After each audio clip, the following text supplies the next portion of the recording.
Hi, everyone. My name is Kim, and I'm the founder and creator of Expat Mama, or should we say Mama? Through these interviews, they're both in the audio podcast and the new YouTube channel. We educate people about what it's like to be an expat. That's someone who's left their native country to live in another country, and we tell their stories. Today, my guest is Lis Carpenter from Southwest Florida in the US. She currently lives in Bogota, Colombia, and I'm so excited to interview her. Welcome, Lis. How are you doing today? Hey, Kim. I'm doing great. I'm so happy we could do this on a weekend because I'm all relaxed. During the week, forget it. Yeah.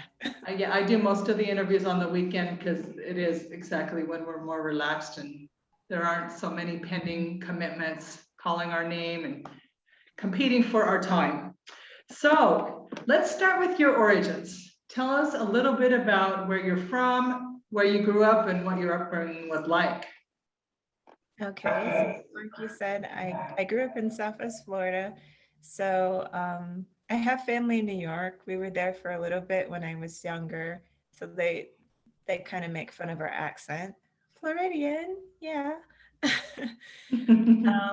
But I've lived in a lot of places. I was actually born in Nuremberg, Germany. Both of my parents were Oh, in the army. So it's great talking about where are you from? Well, Florida. So I lived a little bit in Brooklyn for like a year, lived in Queens for like a year.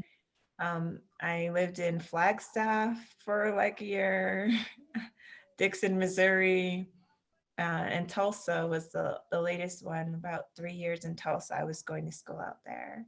That's where I So started kindergarten, Tulsa.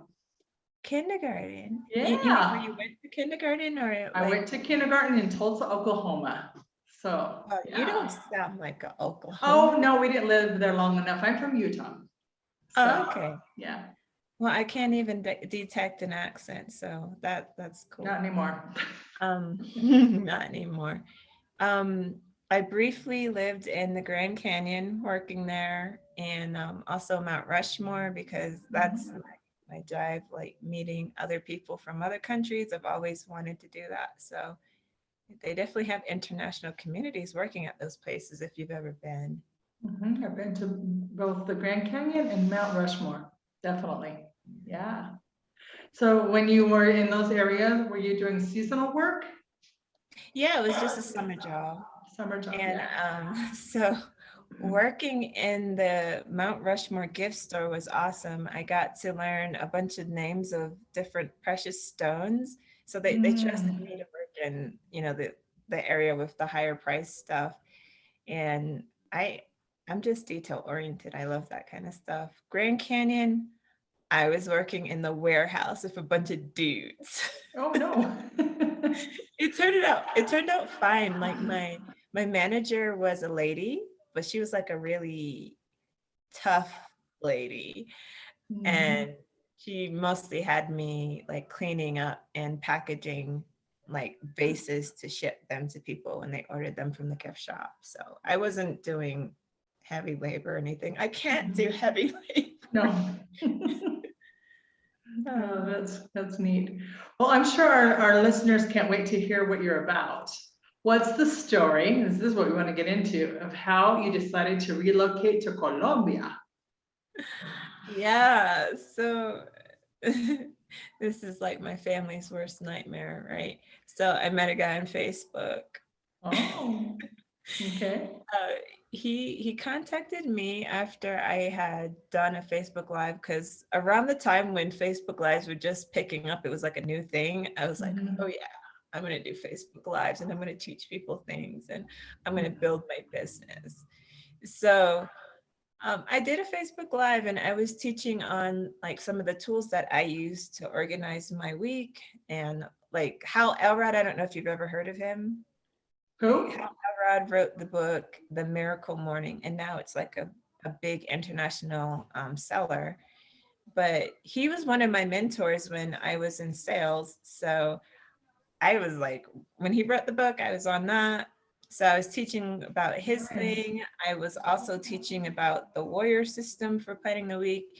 And it helped me so much being kind of an artist that's scattered a little bit that I felt like I needed to share.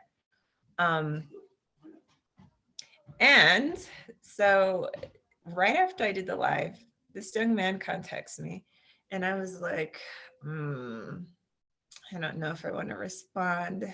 And like, he's young, he's Latino, he's cute. You know.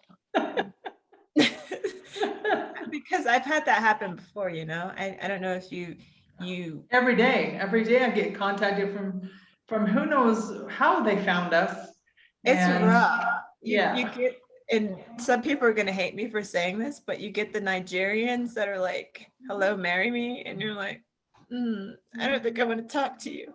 So it was kind of like that, but you complimented me on my name and it was fake at the time. I had God's promise as my name, which is the meaning of my name. And so I ended up talking to him, found out that he was in the same company that I was in and he was looking for coaching. And oh, interesting. I promised that would happen. So it's raining. Wow. Let's talk about distraction. I don't know if you can edit this out, but just no keep need talking, no problem. Awesome. So I started teaching him what I was learning with Warrior and my other coaches at the time, because I was like, all right, this has helped me a lot. I don't consider myself an expert in online business, but you know, so that's the story of how I got here. I'm in Colombia. I'm with his family right now. That's the sister. Oh, but yeah, I've got to hear more than that. I mean, that's that you met on Facebook, but I mean, there's like we've got to bridge that part somehow. There's a big gap. Yeah, there is a big gap there. So you got to fill in the blanks on how you ended up living in the same house as this guy and his family. He didn't take to the coaching as well as I had hoped. I knew it. I knew it. He didn't take to the coaching. I was constantly frustrated. And so because Warrior's curriculum is somewhat tied to Byron Katie, I don't know if some of you have heard of that. So sorry. But Byron Katie has something called The Work. And she has something called the Judge Your Neighbor Worksheet. And so I downloaded her app and I was going through it and I was seeing my problem is I wanted him to do better. And the reasons that I wanted him to do better were really my reasons. So I said, you know what? His sisters need support with college. I'm going to do that. So that's how I ended up here, really. So it's been about. How long ago was that? Yeah. It's been about 2 or 3 years. Oh my gosh. Okay. Interesting. Okay. Yeah. And they just said, come on down and live with us? Not quite. Not quite. Perfecto. Right. Come on, out with it. No. I also had some dissatisfaction with my own life at home in Florida. I had moved back from Tulsa in 2016. Now you're getting the dark side of the story. The rest of the story. I had moved back home in 2016 with my parents because I broke up with my fiance and I was crushed and I was sad and I was like, I don't want to do anything. I'm just going to lay here and die. Like you know how it can be in some relationships where your whole identity is like wrapped in that person and your whole future is like, we're going to do this and we're going to do that. And then when there's no we, then all of a sudden it's like, who am I? What do I do? Yeah. What is the meaning of life now? But so that was that. My parents took care of me for a while. My mom was, in like 6 months, I was like ready to go. I was going to go off and teach in China. And my mother was like, please stay, don't go. At least finish your degree program before you leave. And there you have it. Like this year, I finished my doctorate in education. Oh, So congratulations, Liz. Yay, look at you. I'm out of here. But I wasn't going to go to China after COVID. I was like, No, no, no, no. no. In fact, and speaking of China, I know some people that were headed over there that they had to, probably change their plans too. So, Yeah. so they Well, had to do a reroute. Yeah, I worked for a company that is based out of China, or at least I was teaching Chinese kids while I was doing my degree program. You know, those, in the morning you're there with the puppets. Yeah. Hello. I was Oh, doing that one. VIP kid. Yeah, not VIP kid. I was actually with EF, so English Mhm. first. But they kind of teach English to the internationals during the Olympics and stuff like that. And they have a tour company, which is how I found out about them. Very interesting. Yeah, I have heard of the tour company, but I didn't know that EF was also teaching English to kids. Yeah. Okay, interesting. Okay. It's all shutting down now. Yeah, I do know about that too, because I'm in the teaching realm. Mhm. Yeah, the Chinese government ordered that they could only be taught by their own teachers, right? Yeah, they're like, we don't like Americans or Canadians anymore. So Yeah, from one day to the next, everybody lost all their clients. So that's unfortunate. Yeah. yeah, so I just left my company. I was just like, They told us they were going to keep doing the lessons until like the contracts were up with the parents, and I was like, yeah, goodbye. You were ready to do something else, right? Oh, I'm they probably were. ready to sleep a little bit more because the hours that you have to teach are a little crazy. Yeah, and they also would not let me do the job from Colombia.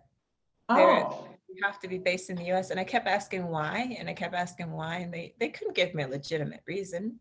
I went on vacation to Barbados. They wouldn't let me work out of Barbados. I was just like, this does not make sense to me, but okay, I will follow you. wow.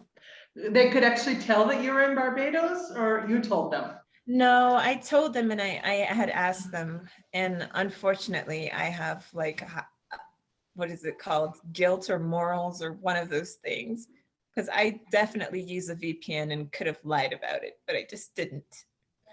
Okay. Yeah, that makes sense. Uh, You're what you see is what you get kind of girl. So, yeah, and you're not a very good liar. So, yeah, terrible. terrible liar. So, what's going on in Colombia? What does your life look like there? It hasn't picked up yet because again, as you noticed, I am in a bedroom right now, Mhm. and I am adjacent to the older sister's bedroom. Okay. And my understanding was I was going to come and live in the bottom floor apartments because this is an apartment building. But during COVID, their previous tenant decided not to pay for 6 months. And he also decided that he was going to destroy the apartment. So, Oh, so it needs quite a bit of work. So oh I'm, goodness. you know, So it's I uninhabitable, basically. Mhm. Okay. rebuild everything, fix the walls and stuff. Yeah, that's the thing about some countries, and I'm sure Colombia is the same, that they can squat and just stay in there without paying rent. And if you try to fight back, then they're going to sometimes take the side of the renter instead of the landlord or the owner. So I know that was the case also in another country. I lived in Argentina. So, but on the day to day, what is your life like, for example? Okay.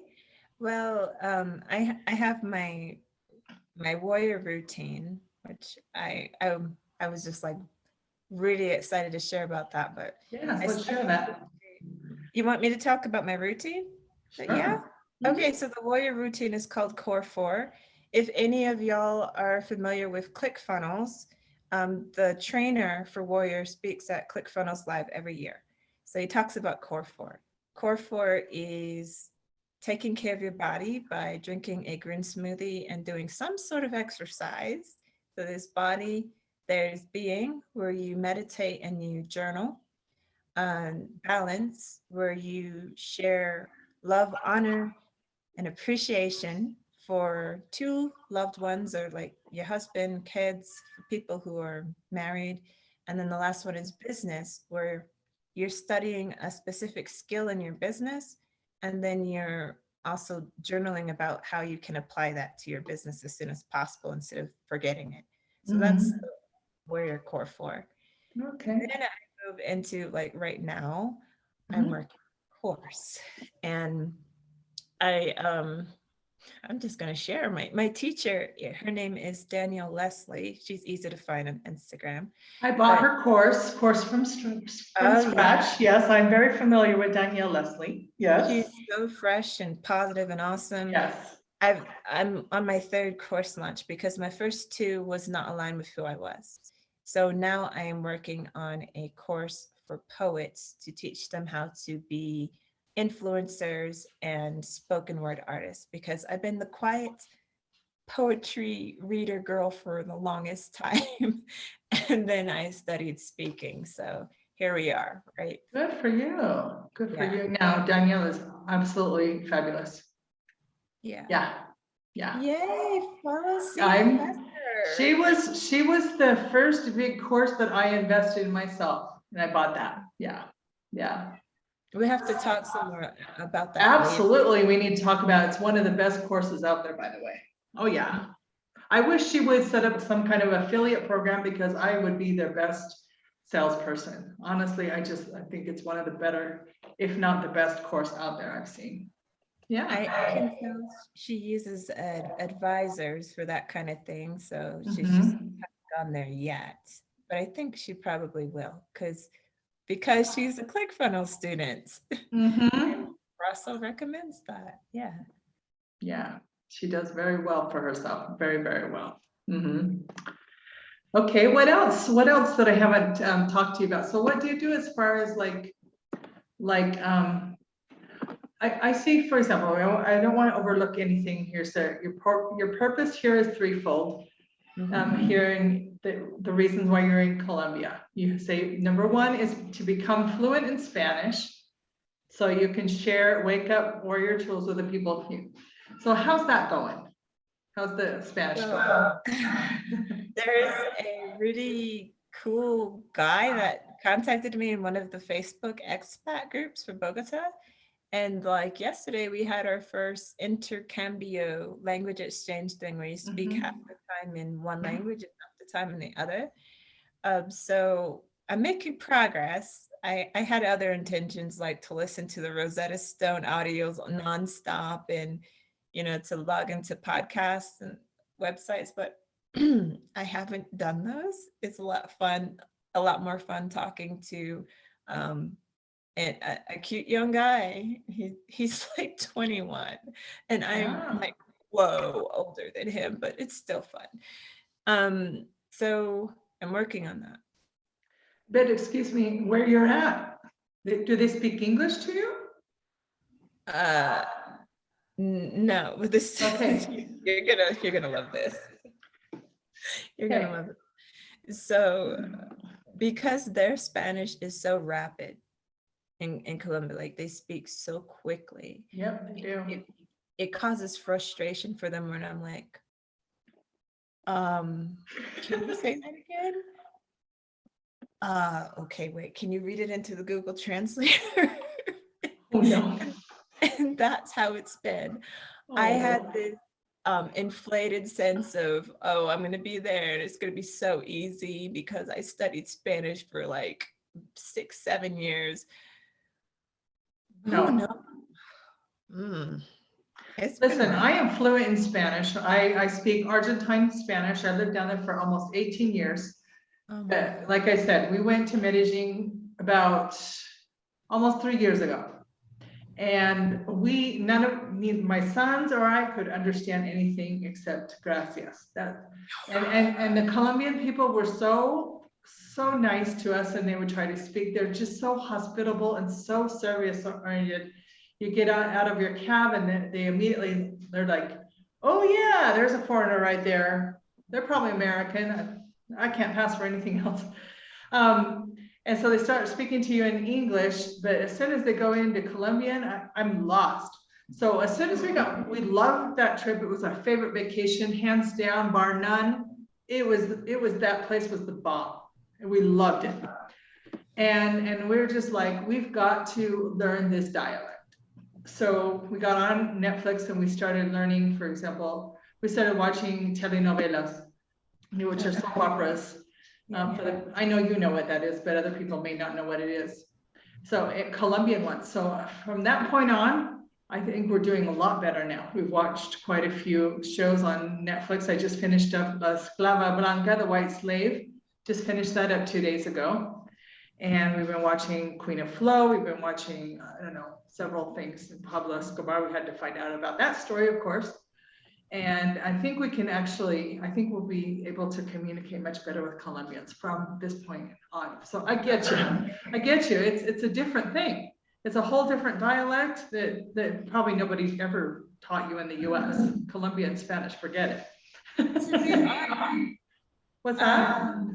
To be honest, I didn't have a problem with the dialect. I mean, it didn't seem too different from Puerto Rican or Mexican Spanish to me. Mm-hmm. However, they speak so fast. So fast, yeah. They speak so fast. And the young man that's kind of tutoring me, he was like, oh yeah, all you have to do is loosen your mouth and speak faster and you'll be fine. I'm like, you don't understand. I can't speak faster. I still have to think of the words to say. So I'm getting there. So the other thing is that there's 2 sisters in the family, and both of them are in college. And if you understand, like the UK system of college is more like their system. Not everybody gets to go to college. You have to have a certain level of scores and intelligence. And then they have a lottery system of which school you get in. If you're really smart, you get to go to the top schools. And if you're so-so, you go to the mid. Anyway, it's complicated a little bit. And it's not like the US where, it's quite normal to be going to college and have a job.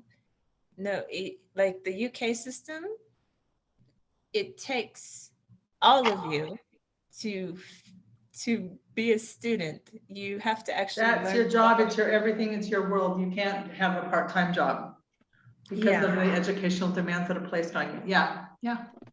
So I was like, I told the mama, I was like, okay, until they finish, I'm here for you. After they finish and they can contribute and everything's good, I'll be on I can say I'll be on my way, but that's kind of the deal. So I'm helping them with that, and I'm also helping them with the house because there's quite a few things that needs to be finished and fixed. So you're helping them out financially. Yeah. And, I see. Like, she's a single mom. Got it. That makes, you should have started there. Yeah, that makes sense. Yeah. Single moms always have my heart. I'm like tearing up a little bit. I'm one of them. Yeah. So if she wasn't a single mom, there's no way. There's no way I would have ended up here. Yeah. Not a chance. Complete sense. Yeah. So and then so you're helping them get through this rough patch that they're going through. Yeah, with the expenses in school, because I'm actually in the younger sister's room right now. She's in another city away at school. She has a lot of expenses. She has the apartment and then, the school expenses. So good for you for helping them out with that. That's for awesome. Me. Yeah. Well, there's a whole nother conversation that's involved in that, but there's merit in that. There's definitely merit in that. And a satisfaction that you're actually helping somebody who really needs it. Yes, I've read a little bit about that too. So I'm like, I'm not completely wrapped in it because I know that giving and supporting it does something for you. And so some people get addicted to it. I may be a little bit addicted, but I'm cautious or conscious of it, I should say. It's fine. So the other thing is I was reading about the Afro-Colombians. My mother is from Barbados. She's an immigrant from Barbados to the US. She actually came the illegal route. She had a family that was a sponsor. She was a student, and she was working while she was on her student visa for a Jewish family in New York. And then she had them do the sponsorship for her. So, you know how I feel about our, our immigration laws and stuff. I'm kind of like, I don't know what to say because that's my family's history, kind of. Yeah. My dad he's American. He was born in Mississippi, but because the Afro-Colombians are very much Caribbean, like my mom, I wanted to connect with them and just like help them out because they're some of the poorest of the poor. And after you get really educated, that's just what you do, right? You're looking how you can give back because you're like, oh my gosh, there's so many people in the world. And you can't help everyone, but you can do something. And I help through education. Yeah. And I'm going to be educating on food, how to grow food in the urban setting and sustainable living, which I still have a lot to learn about sustainable living, but Super interesting. there's a bunch of different I don't know how you call them, but there's places that people have built eco houses in the Colombian countryside, and like there's a bunch of them that you can find where you can go and volunteer and learn permaculture and organic That's what I was gardening. gonna say, it's gotta be permaculture. Yeah. Yeah, So I I'm know very just a much tad heading about that, that yeah. way Mhm. at some point. I looked Okay, at quite a few of those. good. And then you have another thing, you're doing you're partnered up with ECHO, which is the Educational Concerns for Hunger organization. Can you tell us a bit about that? Oh my gosh. Okay. Let me not be too excited, but Echo changed my family's life because they are the organization that taught me about Moringa. And I don't know if you've heard about Moringa, but it's called the Tree of Life. It is a very nutrient dense tree where you can consume the leaves and consume the flowers, and basically you can use all parts of the plant, but it's highly nutritious. And if you read about, the vitamin and mineral content, it's just off the charts superfood. And so it's easy to grow as well, as long as you're not in a cold climate. And so I want to bring, like, well, they use it here in Colombia, they use Moringa, but I want to bring like the knowledge to people about those sort of things. And Echo, they teach people how to grow food in desert settings and urban settings, whatever type of settings. They have like a global farm there in Fort Myers, Florida. And they Ah, simulate different climates on the farm, and you can tour it. And I never got to be like a volunteer there, but I visited quite frequently, and I would buy plants from there from their nursery and talk to the staff and stuff. And they did connect me with the people here in Colombia. So yeah. how important. So where does that tree, this is called Moringa? Is that what you said? Moringa. Okay, It where does it originates. naturally, what's its natural habitat without Uh, having to forcefully grow it? Where does it grow? it's from India and Africa. I don't remember the exact region, but I know it's native to those places. And it's called Moringa oleifera. I'm sure if you type it in, you will definitely find it. Type Okay. in Google, because it's starting to grow as a cash crop. There's people that are starting farms for it because it's highly nutritious and in demand. They use it for like mothers that are not able to lactate. They're not able to produce milk in Africa, so they use it for that, and just general well-being. I swear I've never heard of this before. This is I super know, interesting. right? Yeah. If I hadn't have done this interview, there's no way I would have heard of this. I don't know. Who knows? But okay, my next question for you is like, what do you do for income? Obviously, you're working, you're bringing some money in. What do you do? Talk a little bit about that. So I have 2 contract jobs, and I am always looking for, better jobs and different options. But one of the jobs is just like working on college level essays. I'm an awesome writer. Grammar comes naturally to me. So I've had a job like that for like the last 10 years, different companies, but pretty much stayed with that kind of work. And the other one is, I'm sure you're familiar with Cambly. And I was trying to make the transition to Latin higher, but my Spanish is not good enough for Latin higher. Yeah, I'm going to connect you with another company after we get off too, that I work for, that you can set your own rates. Yeah. That I'm very happy there in that company. So, yeah. Okay. Well, I appreciate that, because Cambly can be like, it sometimes gives me panic attacks with like how fast the kids or the people enter and exit, and some of them are not there to learn English. What's going on there? Let's open the world of online teaching. What's going on there. So, because I'm a professional linguist, I teach online. I also do editing and proofreading. We had never talked about this before the interview. I do the same thing as you do. You haven't heard about Cambly's reputation?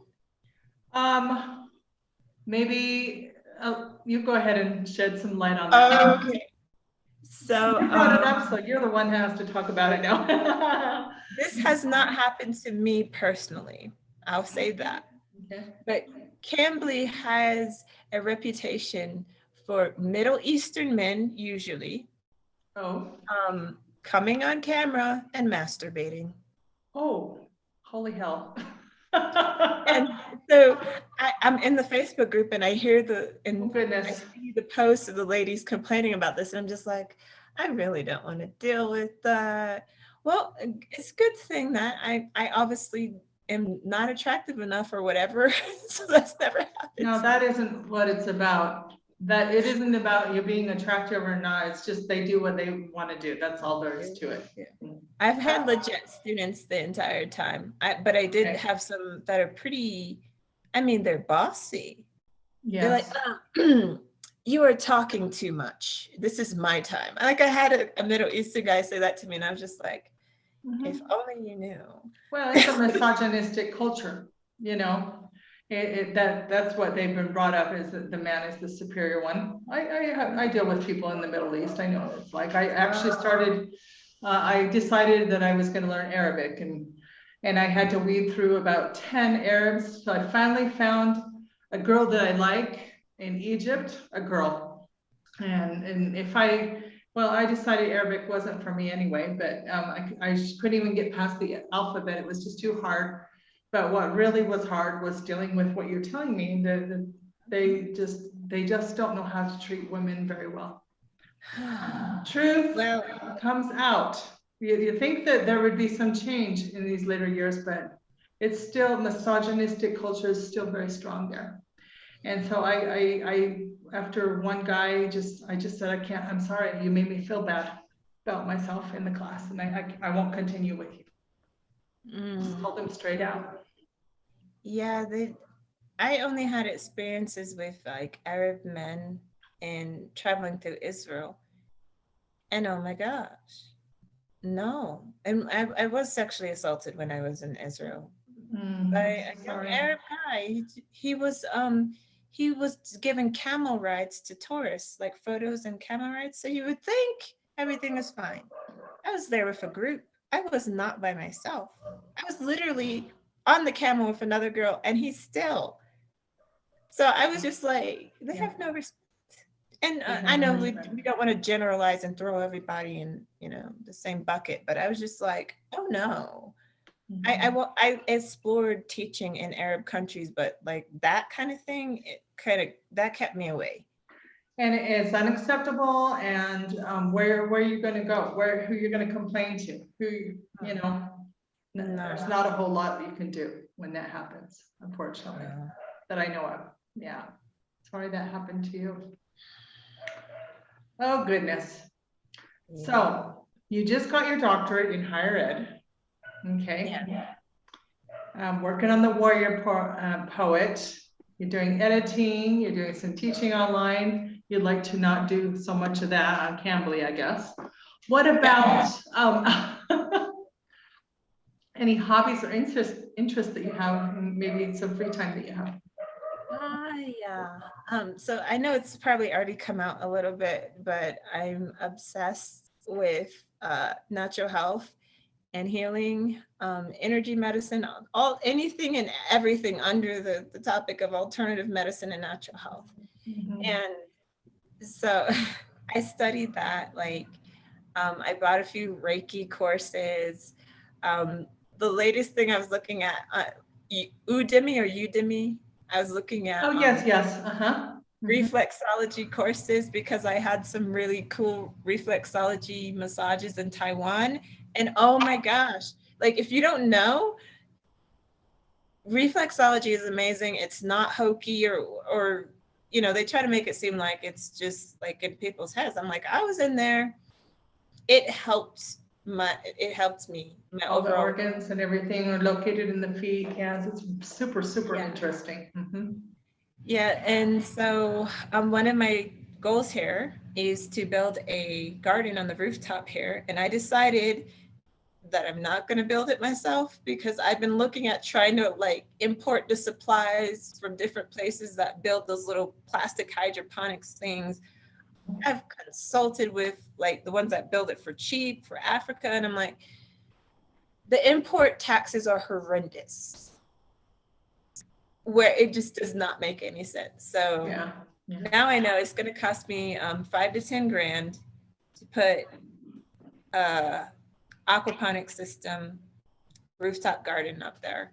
And I intend to, because inflation is already happening. Yeah. I mean, the people in the city, they're just watching it, and they're kind of like, well, we're all right. I'm like, no, you're the frog in the water. And you're just the frog in the stove, slowly being boiled alive. Yeah. I'm watching it. Like, I'm seeing, the currency slowly going down, and I hear them saying, the food cost is going up. So I was like, it just makes sense, but to have the time and to have the know-how is another thing. Yeah. There's another question that I didn't put on here that I wanted to ask you about. If you don't mind going off the path here that you didn't know I was going to ask you. No, it's as far as like, I've been watching Colombia for a while because I want to go back on a trip. I'm chomping at the bit to get back.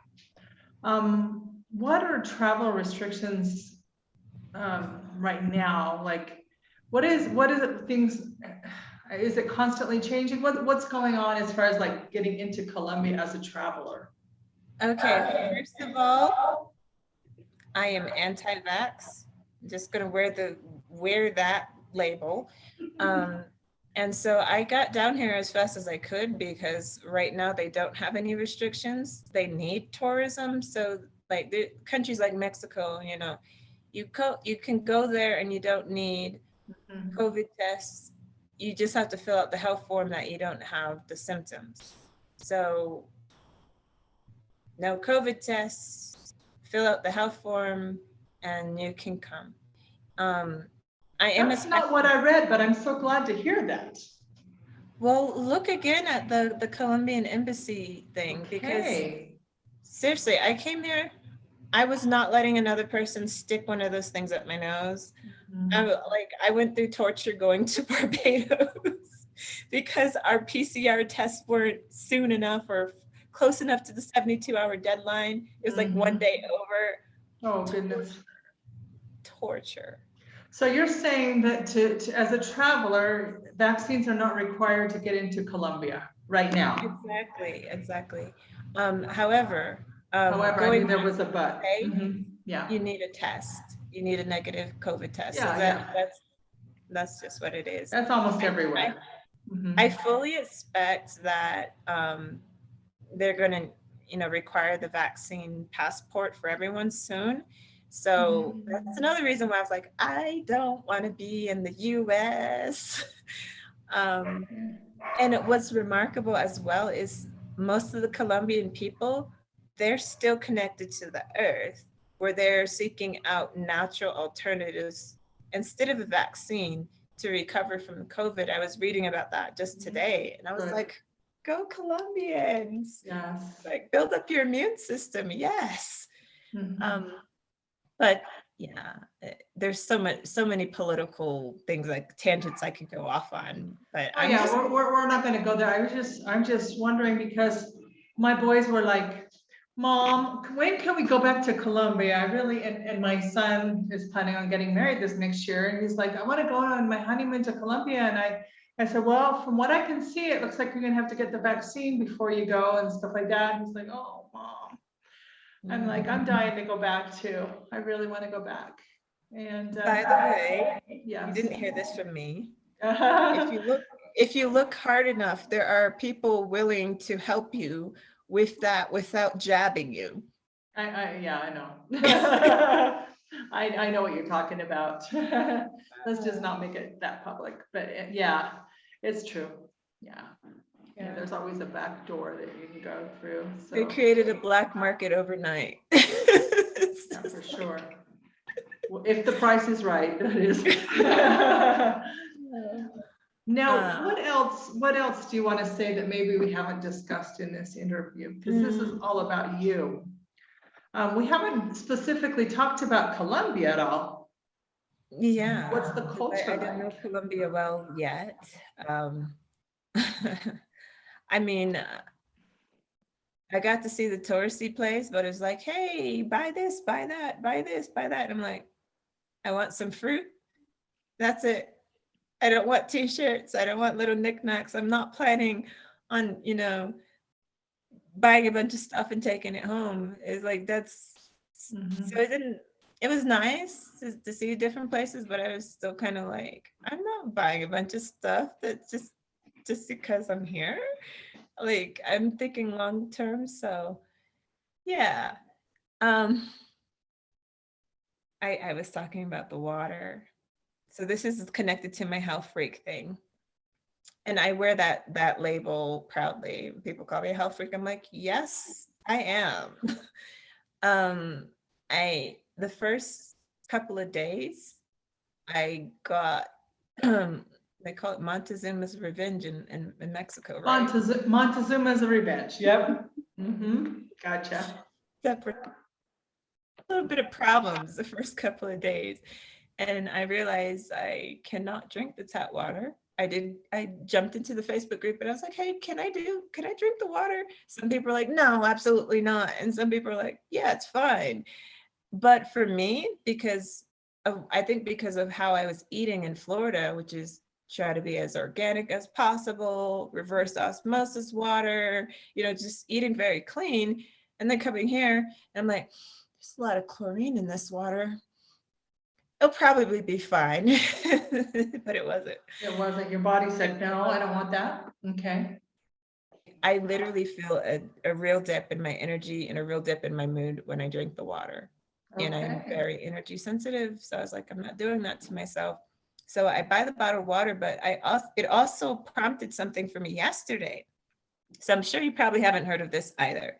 There is an inventor called John Ellis. And he invented an ionizing / distiller machine that changes the hydrogen angle of water, and it's Okay. been used to heal a bunch of things. And so that's another project that's down the line.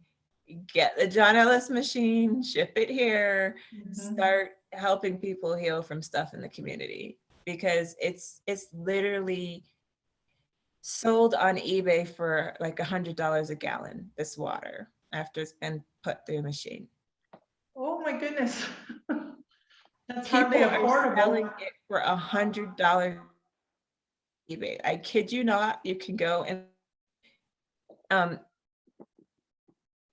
Sorry about the connection here. It keeps going down. the Kettering Institute, give me a second. One of those cancer research institutes had the machines in there to help the people recover from cancer.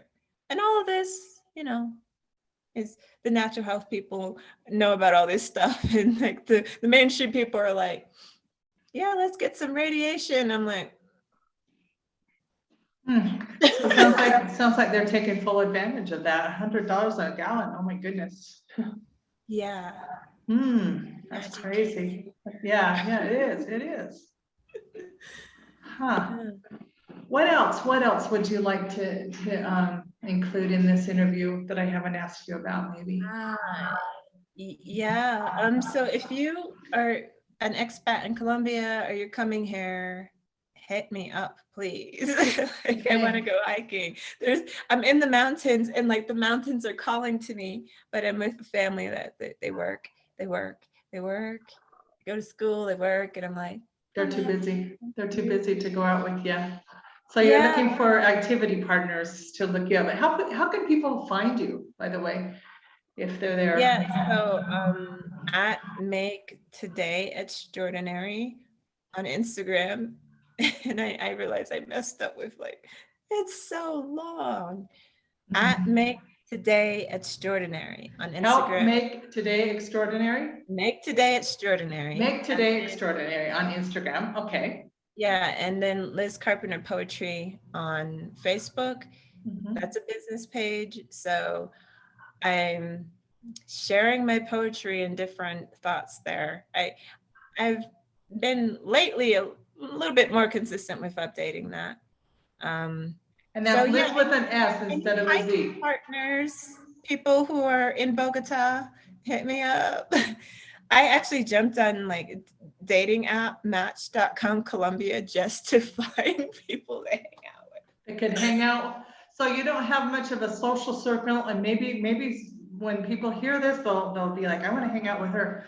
So, but you've got, I see here on Zoom that you've got Juanita Carpenter. Is that what they call you in Colombia? Juanita is my first name. Got it. Okay, Juanita Lis, and that's Lis, not Z. Carpenter. Yes. So I am actually Juanita Elizabeth, but I go by Liz, and there's the mystery solved. Most people ask me that question, and I'm like, well,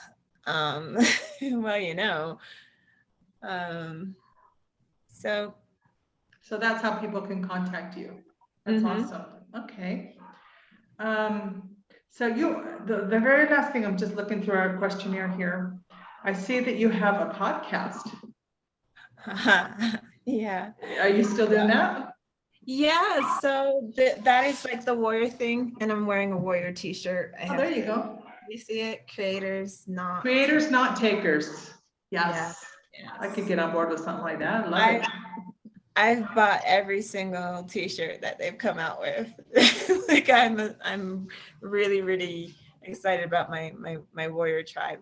But so Building the Queendom is the name of the podcast. And that's because in warrior, we are kings and we are queens. And building your business is building your kingdom. So I love that. That's the idea. So, in your kingdom, you have your business and you have the people that you take care of. So Building the Queendom was spawned off of like all the things that I was learning in warrior. I'm like, I gotta share this. It's too good. And my Facebook lives it was difficult doing Facebook lives and having like people show up and then not show up, and then show up and do some of the things that I suggested and say, yay, it was great, thanks. And then like 2 weeks, they missed the next lesson. So I wanted to be able to like bring it all together for people. And that's another reason why I'm so attracted to launching a course, because then put it all together in one course. Yep. We're going to keep talking about this because I'm in the middle of designing a course too. It's going to come out this next year. Yeah. Okay, so Building the Queendom, I'm at Lis Carpenter on Clubhouse as well. I just joined Clubhouse, y'all, so. What's Clubhouse? I'm too old. I mean, but for me as a speaker, Clubhouse is like, oh, yes. Is this another social media? It's another social media app. Yeah. Okay. And it's fully audio, but you go into rooms and you have conversations, or you can host a room and facilitate a conversation. But they have a stage where you call people up to the stage and they share, and people can raise their hand in the audience. But it's all people's faces. There's no video, just audio. So it's great for people who are introverted, and it's great for people who already have a speaking business. And Clubhouse has upgraded it to where you can have a link to your website at the top of the room. So when people come in, you can hey guys, go get my free PDF. So they've definitely made it like a dream for marketers and business owners if you want to go on there and share your knowledge and expertise. So yay, Clubhouse. Thank you for that tidbit of information. I've never heard of it before. So yeah. I am also in the mastermind for Grant Cardone students. And last year they just went crazy over Clubhouse, and every week someone's join me on Clubhouse, and I'm I have an Android and it's only on iPhone right now. Oh, really? It's not available for Android? No, they released Android later. I still don't have an iPhone. I have an Android, and I will never go to an iPhone. And there's only one reason for that. You and I are two peas in a pod, I swear. It's so There's funny. only one reason for that. And this is kind of serious. I could be one of those people living out in the desert where there's hardly any electricity. I am electrosensitive. I believe that the reason that I am electrosensitive is because I had heavy metal toxicity. And I used to be so bad when someone would walk in the room with an iPhone, I would be screaming in pain. I'm not even joking. I'd be turn it off, turn it off, turn it off. That was me. That's how sensitive you are. Wow. I started detoxing and my symptoms have improved exponentially. I am actually on a DHS protocol. That's Diverse Health Services. Shout out to you, Dr. Tent. You're awesome. He has controversial stuff on YouTube that I think is getting taken down and blocked. Yeah. But he's also on that new, do you know that new video website where they have all those conspiracy theory videos? I can't remember it. Anyway, Diverse Health Services, I've been going through their heavy metal detox. It has improved, my symptoms amazingly. I'm actually using Wi-Fi right now on my computer. Before, I could not even use Wi-Fi. I had to use a landline. That's the LAN thing. I couldn't use Wi-Fi. It was too painful. And so that's another reason why I ended up, as an English teacher, from home, because being in the classroom with a big desktop was a nightmare. Gotcha. Okay. You learned a whole lot just now. Wow. Yeah, that's exactly, get on my brain. I was just gonna say, I've learned so much in just such a short period of time. It's so interesting. I'll have to go back and research all the stuff that we talked about. Yeah. Anything else you'd like to include? Yes. Let me ask you, go ahead and say what you're gonna say, and then I have one more question for you. Yeah. So I am very much interested in cryptocurrency trading and that kind of thing. I have a few of my friends that are doing a much better job as far as living in other countries and raising their kids because they got in on the cryptocurrency trading, and they do it, and they're great at it, and they don't have to work. And here I am with 2 contract jobs. So if you are one of those people, you can also hit me up at Lis Carpenter. Yeah, so go ahead. No, my last question was this. How has your life changed since you've gone abroad, since you went to live in Colombia? People have told me I seem a lot more relaxed. I can say, I'm going to talk in energy, new agey talk right now. My vibration is much higher. When I practice meditation, I'm oh, you know. Mhm. I am thrilled that I'm not constantly bombarded with the COVID news, like so depressing slash annoying because half of the time they're lying. But anyway, not to get into that. Yeah, um, it's true. yeah, so I wanted to be in a place that one, there is a challenge there. I didn't expect the language barrier to be that much of a challenge, but to be completely and wholly me. And all aspects of that, I'm coming into it because since I was 12, I wanted to be a poet, but my role model was Dr. Seuss. Oh, my favorite. Between him and Shel Silverstein, who knows, right? But I had in my mind as a little girl that I would be like Dr. Seuss. Like I had no intentions of going into English teaching or any of that. I'm like, I'm gonna be a poet and write poems and make people happy. Yes. So that's what I wanted to add. I do intend to release, children's books like Dr. Seuss in the future, but Good. Good for you. right now we're just working on like getting resettled. Yeah. Yeah, that makes complete sense. Just on a side note here, for those of you who are watching us, don't forget to subscribe as we feature a lot of interesting perspectives in these podcast interviews that are in both English and Spanish. Liz Carpenter, thank you so much for coming on today. You're a wealth of knowledge. You're a very eccentric person that has a PhD. You're kind of multifaceted, and it's really you're an interesting person to know, honestly. Not the typical academic at all. Like I No, didn't. that's what I was most noticing. I'm like, she has a PhD, but you're eccentric at the same time, but you're interested in other things, and you're humanitarian, new age, and a whole bunch of other stuff. You can absolutely not be put into a box. You can't be categorized, which Well, is I a good thing. appreciate That's a that. good thing. I appreciate that. No, you are definitely not like this bookworm, like the PhD, the boring PhD at all. You are far from that, and I love it. I think you're an interesting person to know, and I hope that this interview helps connect you to more people because they're going to see like she's like got it going on. She's a fun person at the same time and interesting. Yeah. That if I were living there in Colombia, I'd be hanging out with you every day. For sure, I would. Yes, it gets, what do they still call it, tapas here, or is that just Spain? Get some lunch. That's Spain. That's Spain. Coffee. I haven't drank the coffee yet. But I'm going to tell you something else that's really Colombian funny. coffee is the best coffee there is. I'm sorry. Yeah. I'm going to tell you something else that's funny.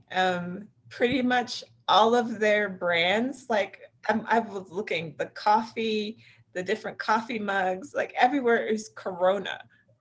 Which means crown, but like I keep looking around, I'm like, Corona's everywhere. Well, that's what it's like here in Mexico. There's the Corona beer, the cerveza. So there's a lot of Corona products here, but it's just kind of funny. But I loved my Juan Valdez coffee when I was in Mexico. Excuse me, when I was in Colombia. It was coffee that was so good. It tasted like chocolate. It was just, it was awesome. So when you get here, let's tour some coffee plantations or something. Let's put that out there. When you get there, not if you get there. Yes, yeah. I would love that. That would be so fun. Okay, well, thank you so much, Kim. Thank you so much. And we're going to be very much in touch after this. So I appreciate your time and coming on. I'm glad we were able to make it work so quickly. Yeah. All right. Well, God bless, and we're in touch. Good night. Bye-bye.